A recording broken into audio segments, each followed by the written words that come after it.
I'm confused, I'm lost, I'm bewildered, and I got bit in my behind for that. Like in 10 years, we're all gonna be looking back and be like, wow, like this was worth it. We just can't see it now because we're going through the pits. Yes, we are. I don't know where to begin. Could be the curves on your body, but then could be your hair, maybe your skin. Yeah, baby girl, I'm tryna get with you. Come, let me see what we get into. It don't even gotta be physical, long as that pretty face visible. Yeah.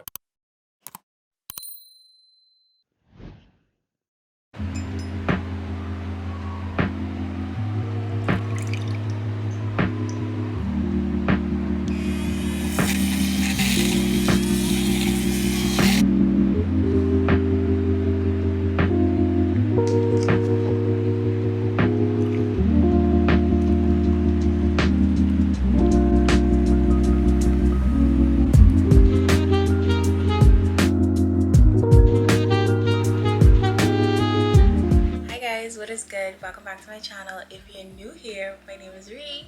Hi, on this channel we talk about a lot of things, a plethora, mainly travel, life, and beauty though. So if you're interested in those things, make sure you're hitting, oh, this coffee hot, make sure you're hitting that subscribe. So today we are having a little morning chit chat, and the topic for today was a comment that I got on my last property update that I really enjoyed, which was just like some advice for young homeowners or couples that are interested in buying their first home. So I wanted to just sit down, have coffee, have a little chat, little chilly chat, like, you know, just a real honest chat. I feel like this information is not as accessible as it should be, so I really want to take this time and actually sit down, have a raw, honest, candid chat on my channel. I haven't done this in probably over a year, and in my like initial property videos I did discuss kind of like the things I needed to know before I purchased my initial property. And now that I'm moving into the construction building zone, there is even more that I did not know. Who could have thought I would be this lost? But here I am. So I wanted to create this video just to shed some light on some of the things that I had no idea about, and then also just to provide some like just real candid advice for anyone, whether you're a single person or a couple, or you have a partner and you guys are looking into just buying your first home or just investing into real estate from like an investment property perspective. And I hope you guys enjoy this video. If you do, be sure to give it a thumbs up. That lets me know to keep it coming. That lets me know that the mission was accomplished. How do we not want to know that? And then if you guys have any specific questions, hit it up down below. I'm happy to answer anything. I don't gatekeep over here. That's what it's called, right? Gatekeeping, when like people keep like information to themselves. I think when it comes to like wealth, real estate, money, speak your truth. Speak your mind and speak as much as you can that could just help someone to propel forward. Like the goal of this is to help somebody to get to their goal quicker versus what would happen if they had no idea what they were doing. The first real tip I can give anybody interested in doing this is to save. No, like save continually, like never stop saving. So even when I was like, okay, so I moved home 2017, right? And I started my first job. I didn't purchase my property until 2020. I was saving from like 2017 to 2020 when the pandemic hit. For those 3 years, I was able to save enough, at least for my deposit and a little of my closing costs, and that really helped just to propel me and actually get the property. But I feel like a lot of times, if you don't continually save and if you don't actually have like, you know, that consistency and a self-control to literally put aside money and do not touch it for a long period of time, I'm talking years of just not touching your money so that it can accumulate and so you can use it towards this goal or this dream that you have, that makes the world of a difference. And some people struggle to do that. So I'm here to tell you, you need to be continually saving every month. Whatever you get from your paycheck, your job, your salary, your side hustle, anything, try to put aside at least 10% of whatever you're making. I feel like that's the most attainable goal. Obviously, if you could drop 20, that's awesome, but things are realistic. And I feel like a good target for saving, I do apologize, but I was trying to say, Peppa, Y'all, that was the neighbor. That was the neighbor asking for something. And Papa was like, it won't happen here and it won't happen there. Shut it down. So save, save, save. Because even when you save for your deposit, when you finally are able to like start looking for like a property or a home, now you need to consider saving for your closing costs. And that depends on your country and maybe what like that might look like. For example, like my closing costs were around like another $10,000. So you really have to save, because once you finish one step, you need to start getting the money together for the next step. So I feel like continually saving has really helped me. Like even throughout this year, I've been able to at least save every now and then, like in between travels, and that's really helped me just to be able to put together all the different things that I needed to have together to actually start building.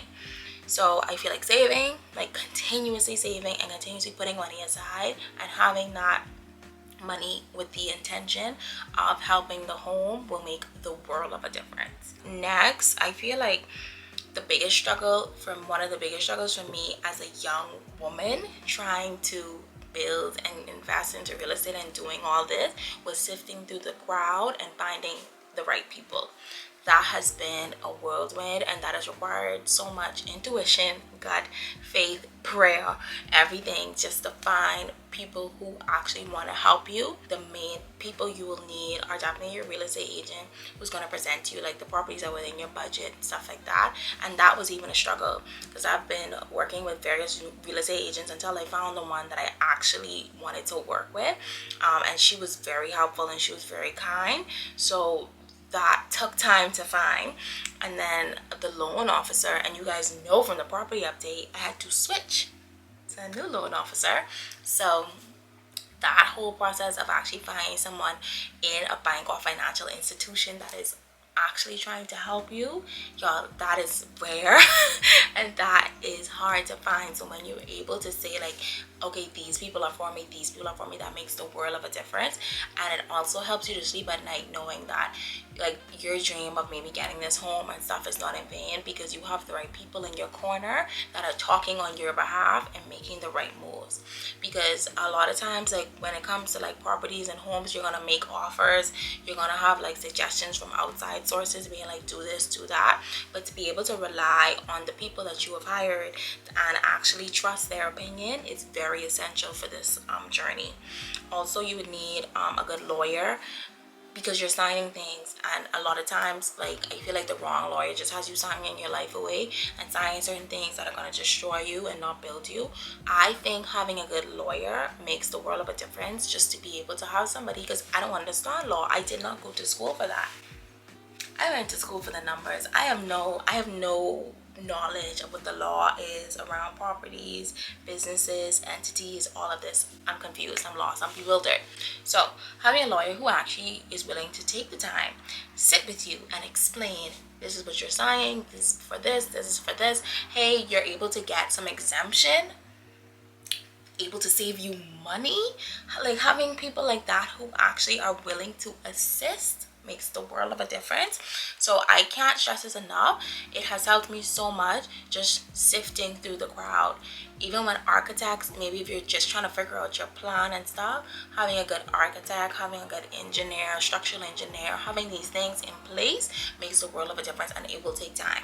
And a lot of times I felt like I would have been guilty of like rushing, trying to do shortcuts and trying to just like cheat the system and just work with whoever, and I got bit in my behind for that, because I just chose to work with the wrong people, right? So people matter in real estate. I feel like real estate and people go hand in hand, because there's a lot of talking and there's a lot of discussion points that had to be had. So you got to find your people.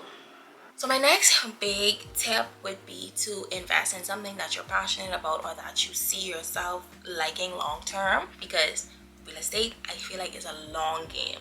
So don't invest in things that are just short-term happiness. Have your list, figure out your non-negotiables, for a property or a home, and definitely do not sway from that.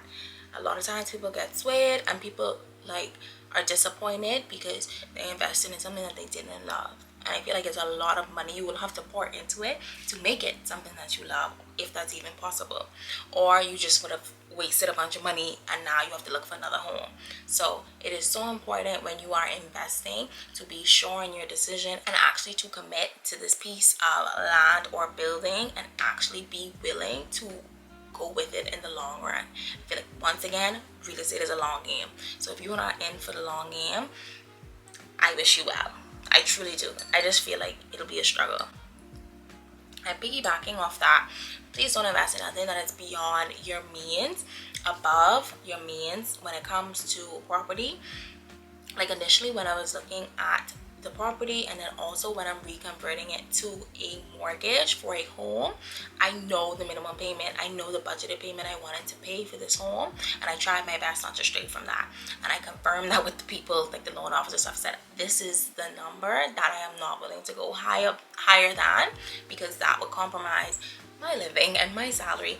I'm not trying to work all the time and then be house poor, which is basically that you are just gaining a salary just to pay your mortgage and you have nothing else to do. Like, you have no money at the end of the day because all of your money went into the property.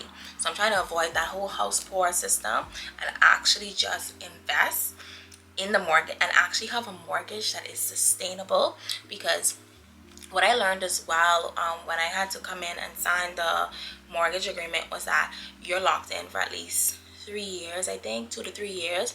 I can't make any payments, I think, on the principal of the mortgage until maybe 2 or 3 years of the mortgage actually starting. So for me, that tells me I need to be comfortable with the payment long term. And if anything, the highs, the lows of life and stuff, I need to be comfortable with this number. So I think it's important to really budget out, sit down. If you need a personal budget, I got you links in the bio. Do better budget, all of that good stuff. I said that really fast and I do apologize, but stay with me. It's important for you to sit down and have the hard question of what is the number that I would like to pay for my shelter for a long period of time. And I think that really helps, and try to not go past that. Try to not extend that and extenuate that. So this property journey and home journey for me has been financially exhausting, mentally exhausting, emotionally exhausting.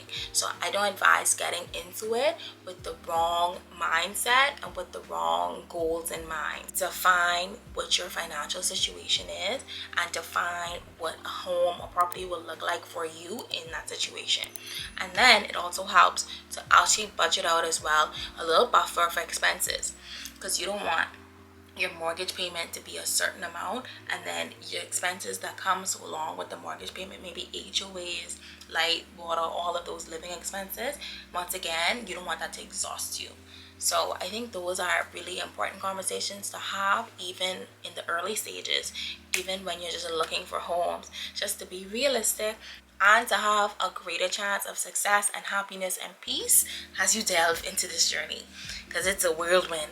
And I don't think this journey is for everybody. I think, like, in some situations it is better to rent, especially if you're not sure that this place that you are going to look at, or this property you're going to look at, or this home you're going to look at is going to be a long-term, possibly forever home for you. So if that's the case, then rent. Figure it out. Save some money, put some money aside. I just know, like, the type of mommy I have, she is ingrained in me that rent is honestly a dead investment, because the money that you're paying towards the apartment, it goes nowhere.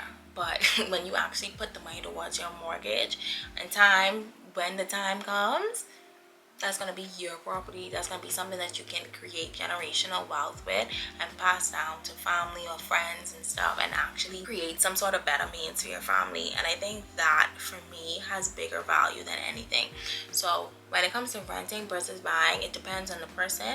But from my personal standpoint, I would prefer to go the real estate route, because so many people have been successful from just real estate, and so many people have really changed their lives from just investing in this at an early age. So it's a risk. So I'm fully aware of the risk when it comes to investing in real estate, but I also think the rewards are like substantial. So it depends on you, it depends on your circumstances, but I just wanted to, share those little tips and tricks of advice.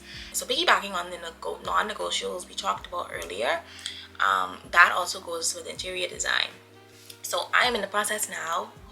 Come on, glory, give me good. I'm in the process now, thank all of Jesus, where I'm finally getting to make those decisions as to the type of home that is going to be created, whether it be like windows, flooring, design, tiles, like structures, layouts and stuff. And for me, I'm having to take time and sit down and be like, what do I need in this home for it to be a success? For example, I do YouTube, right? Lighting is essential to me, and I use natural lighting. I'm using natural lighting right now. I just think natural lighting is the best, and it saves from having to set up a whole ring light and stuff. So for me, natural lighting is key. So for me, one of my non-negotiables when it comes to interior design and what this home needs to look like structure wise, I need windows. I need windows so that I can film in various situations and various rooms and not have any issues with lighting. And for other people, they might not like that much light in their house and they might have a more darker mood. But for me, light and airy and windows, we should have a peaceful situation. No disagreements, no war, no violence, just peace. All right, so those are some practical tips that I think make the world of a difference. Now, when it comes specifically to building, I decided to build because at the time I couldn't find a distressed property or used home that I felt like was close to what I wanted. So I decided I'm just gonna build it from scratch and build out what I love. Now, building is expensive. People always say building is expensive, and I'm always like, okay, yeah, bet, like materials, this and that. No. On top of the fact that construction materials have skyrocketed, tripled almost 5 times what they were pre-pandemic. Building also comes with like different things that I didn't know, but I'm now having to do that have been blowing my mind. So contractors all risk. I already know about that, but that's basically insurance that you have to take when you are building through a bank for the contractor and all of his for the contractor and the construction company to be safe in case anybody damages himself on the property. Contractors all risk covers that. Also, if there's any, I think, weather damage or flooding and stuff, I think that also is covered, I think, with contractors all risk. But that is a mandatory insurance you have to have before you even start with the fund disbursements and stuff. Next, another one I didn't even know about was mortgage indemnity insurance, which is so funny because did you know I already paid it before? I paid for something and I didn't even know what it was, and that's crazy. Let me get the correct definition because it blew my mind. So mortgage indemnity insurance is a guaranteed policy usually required when taking out a mortgage.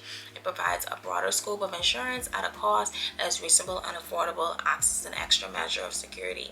So it helps to minimize the down payment and increase the amount of financing we can get for the home, but it just protects both parties that if something was to fall apart in terms of creating the mortgage, restructuring, refinancing the mortgage, or just dealing with this whole process with the bank, you have to take out mortgage indemnity insurance. So that was an upfront cost that I had to cover. So mortgage indemnity was something that I wasn't expecting, but it came and slapped me in the face. And then let's not forget your contingency reserve when you're building through the bank.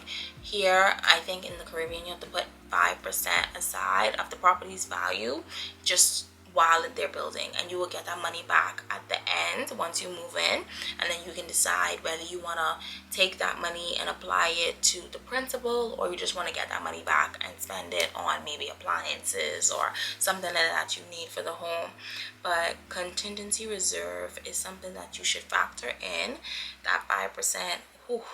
And then don't forget closing costs, because you have to go back to the lawyers for upstamping, I think, of the original mortgage agreement, which means that, hey, we initially did a mortgage document for this amount and it is increased to this amount type of thing. And then also through the closing costs as well, any taxes, property taxes, value added tax, any sort of amounts that you would have to pay regarding the government, stamp duty, all these things, that's where those will come in. So your closing costs are always around the corner waiting for you to pay. It's so tragic. But I say all this to say building is pricey, and there are a lot of like costs that just pop out at you. So what's been helping me to stay sane is to be as ready as possible, to save as much as I can. I've been trying to do better with saving, not spending as much as I could spend if you give me the chance, but saving continually making more budget-friendly choices.